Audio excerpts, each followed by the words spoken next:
Every case starts with the same thing: a victim, a crime, suspects, and clues. But for this crime, it's different. The crime isn't against our victim, it's a crime within her mind. In this case, we will analyse why changing your mind or your mindset is so important. We will do an exercise to prove to you that your mind can shift your reality and learn how to let go of the patterns and conditions you have created for yourself so that you can make real change. Meet Jane. To the outside world, everything seems fine. She has an okay life, she's nearly 50, and she's hitting her midlife crisis and pondering her next steps. But inside, she's trapped. It doesn't matter what she does, she can't break free from her old patterns. Her finances go up and down, her house is becoming very cluttered, and trying to make improvements in her life results in the same old jobs and the same routines. And her big dreams are stuck on paper or in her mind and seem unattainable. When you start trying to improve your life, you hear and read a lot: just change your mindset. Simple, right? But what does that mean and how do you do it? So let's get back to Jane and her story. For years, she read and studied all of the self-improvement advice she could find. She heard and read change your mindset a million times, but it wasn't working for her. It was like she was stuck in this loop and nothing she tried seemed to stick. So what's the real problem? Why is she so stuck? Our first clue lies in the mind. You see, Jane doesn't understand just how real her thoughts are. Our brain is like a highly trained investigator. It sees what we give it and it believes what we tell it. When Jane looks at her dreams, what does she see? A possibility or something that feels too far out of her reach? Here's the catch. Our brain doesn't know the difference between what is real and what is fake. So when she says this might not work, she's not committing her mind to success. Let's try an exercise to see how this works. You need to go into this exercise with full belief. A reminder on belief: we need our crime scene prints, which I'm always going to smile at. Belief: an acceptance that something exists, it is true, especially without proof.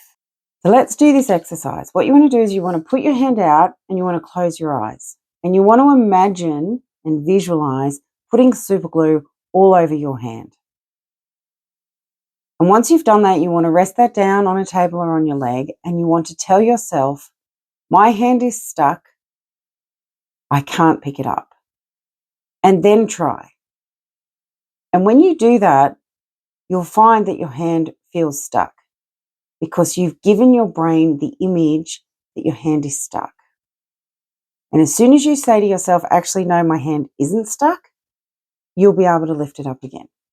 And this is exactly what you're doing in your mind when you feed it negative images about what's happening. It uses those images and says, well, that's real and that's what's going to happen in my life. Pretty cool, hey? Jane is stuck because she's been feeding nothing but doubt into her mind. Every time she tries to move forward, she's feeding that failure in before she begins. So what's the real suspect here? Is it bad luck? Is it the world against her? No.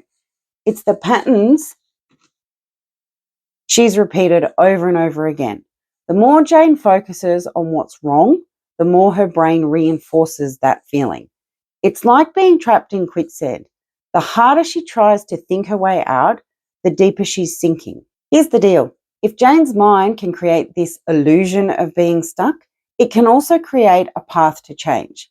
And it all comes down to changing the script. Remember, your brain doesn't know what's real and what's fake. So you need to give it something new to work with. It starts small. You begin by feeding your brain with new images and new possibilities. The way you convinced yourself before that your hand was stuck, you can convince yourself that you're capable and change how you view and visualize the things in your mind. And that's where real shift or real change starts to happen. When you see success in your mind, your brain believes it's real. And what does that do? It changes how you act, and most importantly, it changes how you feel. So what's the evidence telling us now? That the crime was never the situation or the circumstances. It was in the mind. Jane was trapped by her own thinking and glued to these beliefs. But once she started to feed her mind with possibility and new images instead of doubt, everything started to change. So is Jane the victim? No. She's just reacting to her old story and her old script and the conditions that she's made in her past. Is this case closed for Jane? She isn't stuck anymore. She's learned the power of her mind and now fully understands what change your mindset means. And you can do this too. So now a question: what thoughts are holding you back? What script are you feeding into your mind? Remember, your brain believes what you tell it. So now it's time to tell it something good. After all, it's your script and you can change your script. Next, we're going to look at how your identity affects your thoughts. And we're going to do that in this video here.